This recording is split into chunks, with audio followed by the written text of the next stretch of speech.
The Habsburgs, to call the shots. The medieval European continent was a stage for dramatic changes.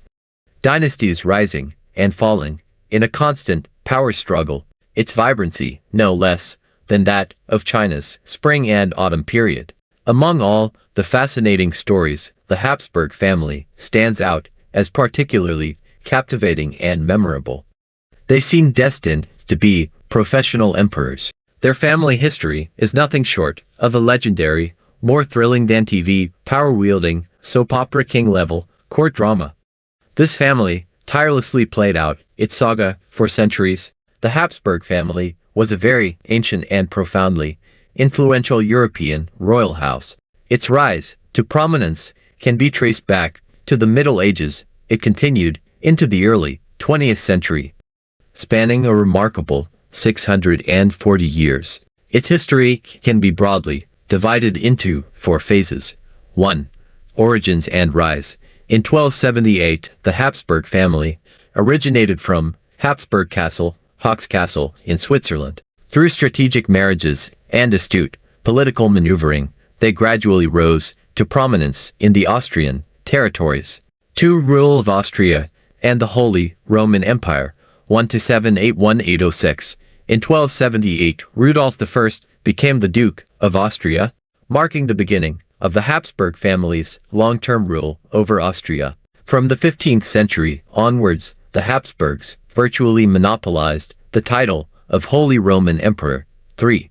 The Spanish Habsburg dynasty, 1516-170.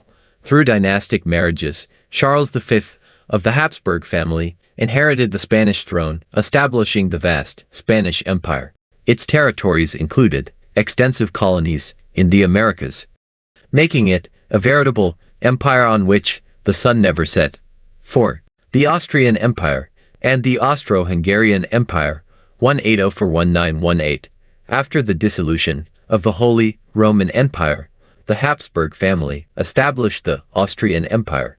In 1867, it merged with Hungary to form the Austro-Hungarian Empire, continuing to rule over vast territories in Central Europe until the end of World War I, when the empire finally collapsed. Therefore, one cannot discuss world history without discussing the Habsburg family. Furthermore, one cannot discuss the history of the Church without discussing the Habsburg family.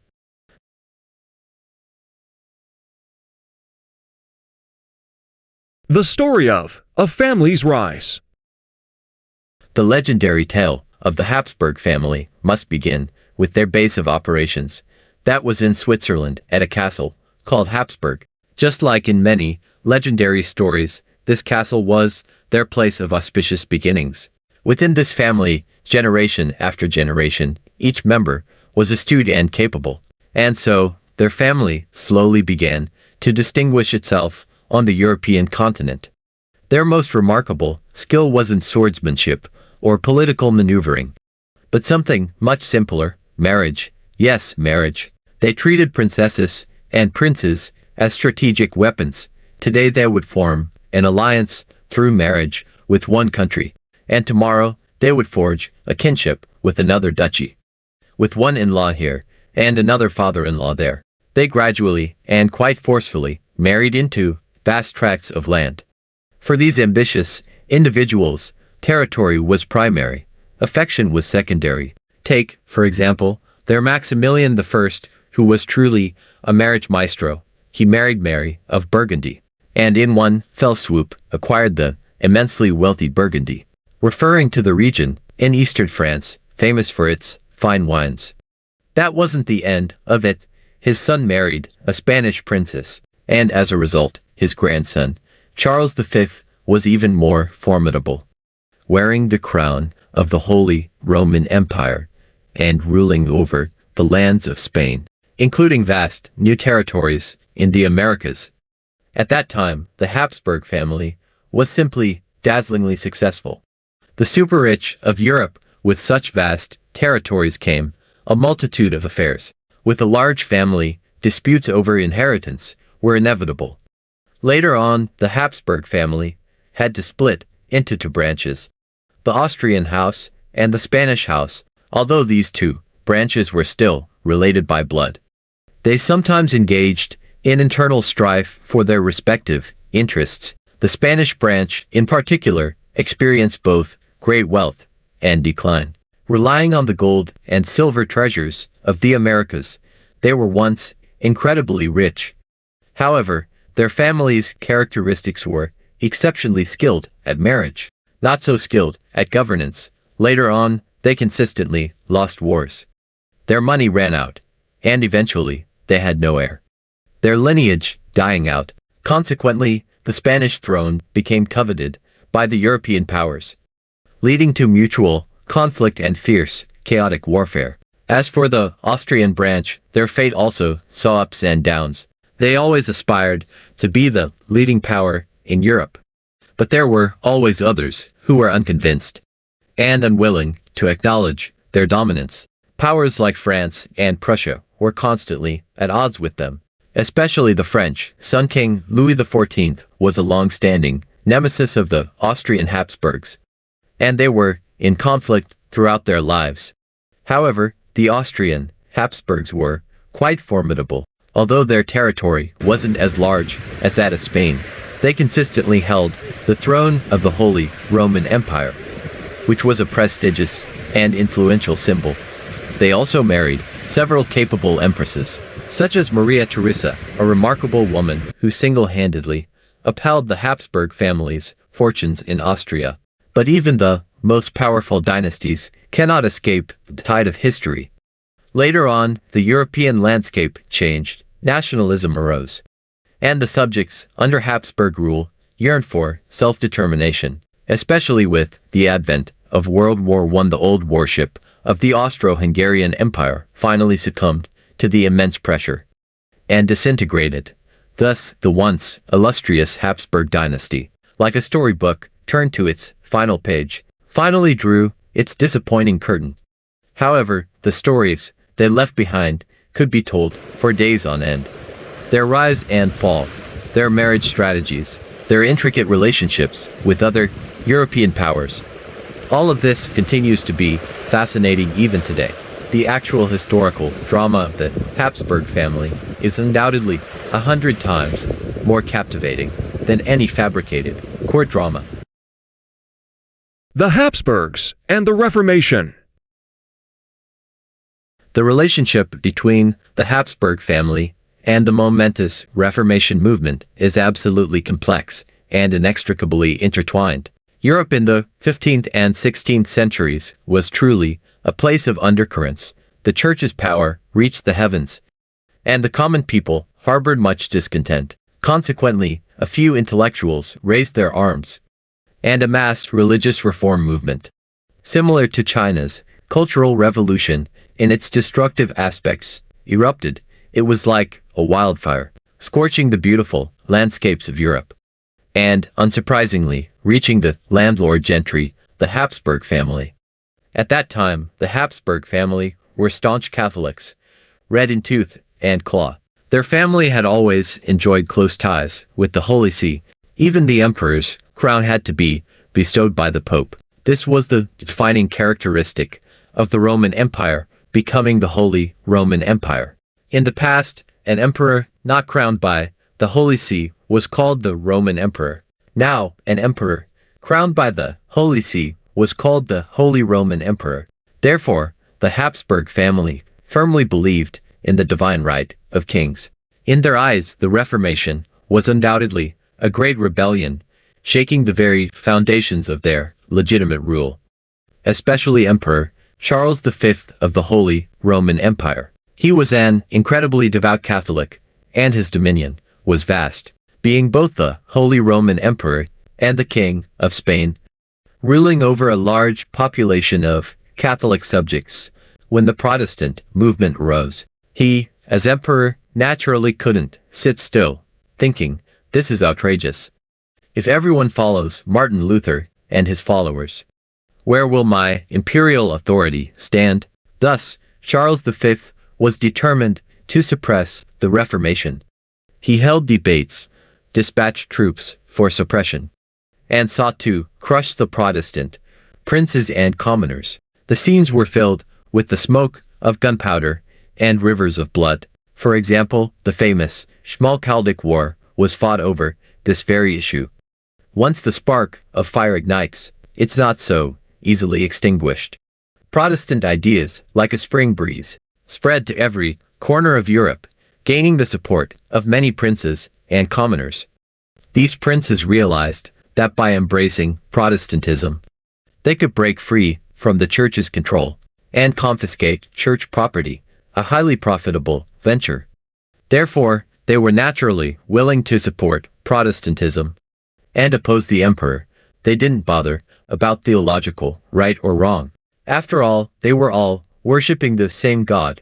Charles V fought battles for half his life, but failed to eradicate Protestantism. In his later years, he was physically and mentally exhausted and utterly disillusioned. He simply divided his empire in two, giving one part to his brother, Ferdinand I, and the other to his son, Philip II, retiring to a monastery to live out his days. His brother, Ferdinand I, was much more pragmatic than his elder brother.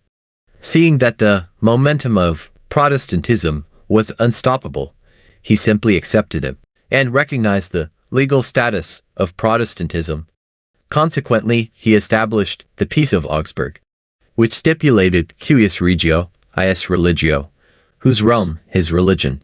This meant that the religion of the ruler of a territory determined the religion of its inhabitants.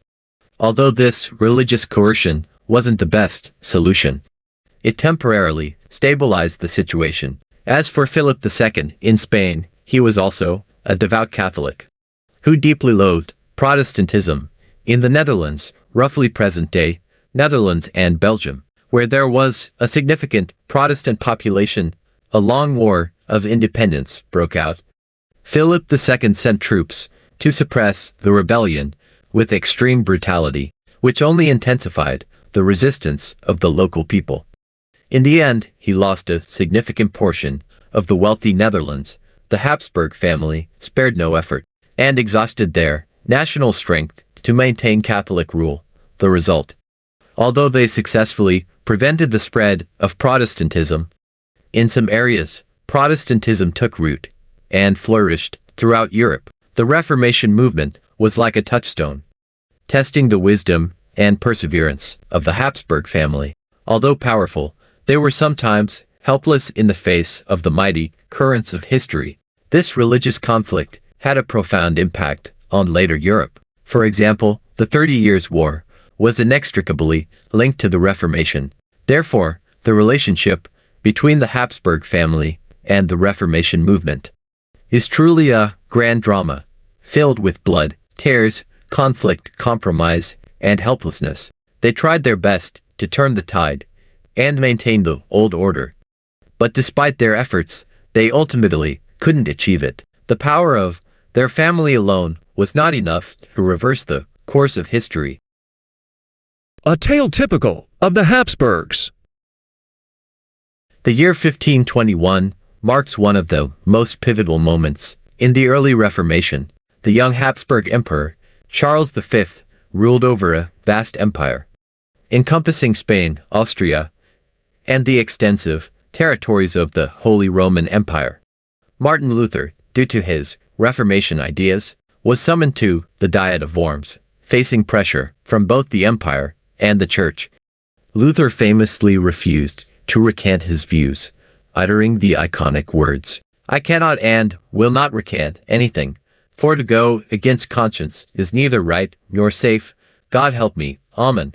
Charles V, as a devout Catholic and the Holy Roman Emperor, bore the responsibility of maintaining the unity of the empire and the Catholic faith, despite any personal inclinations he might have had. In practice, he had no choice but to act officially, and thus he declared Luther an outlaw of the empire. This story illustrates the dilemma faced by the Habsburg family in the face of religious division.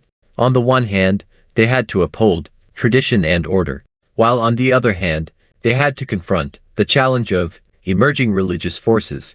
Ultimately, Charles V chose to firmly defend the Catholic faith, but his actions not only failed to halt the spread of Protestantism within the empire, but also laid the groundwork for future armed conflicts. In 1555, Charles V's brother, Ferdinand I, stepped onto the historical stage. He displayed a more pragmatic attitude in dealing with religious issues. After years of religious wars, the empire faced continued turmoil.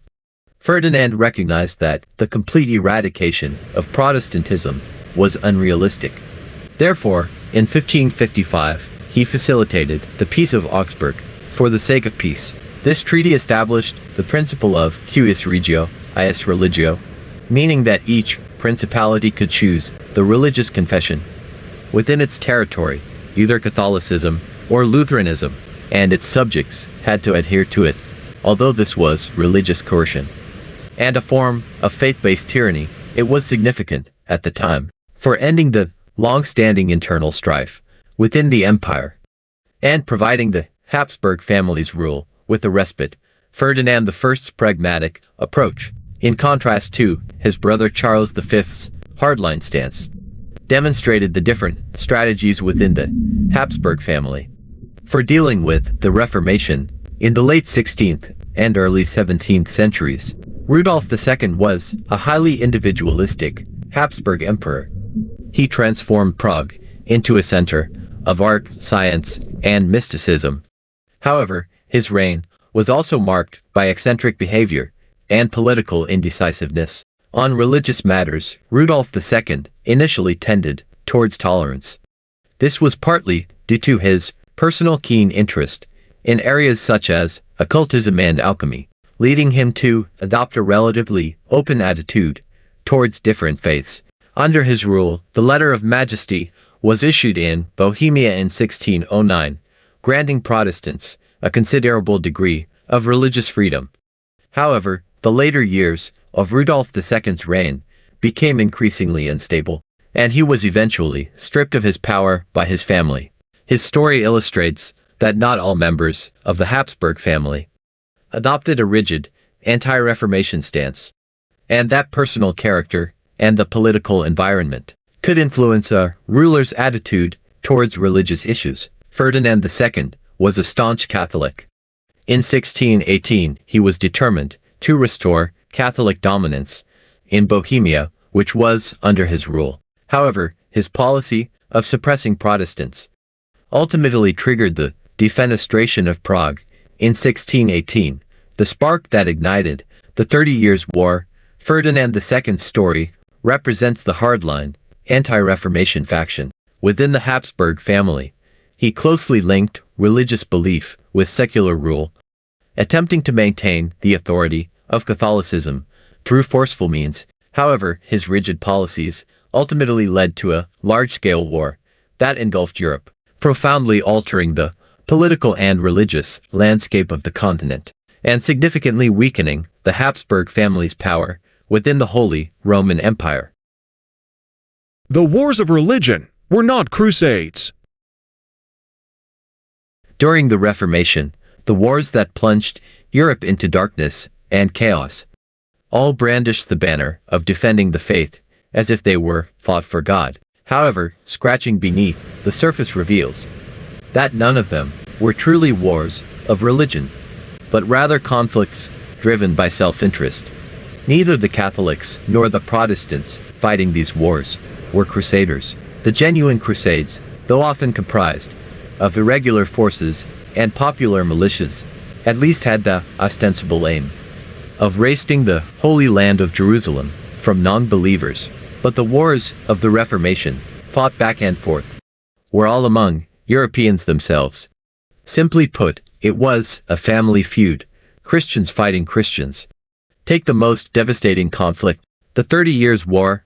On the surface, it was a clash between the Catholic League and the Protestant Union, a bitter struggle for their respective faiths. But delving deeper, how much political calculation and how many national interests were intertwined.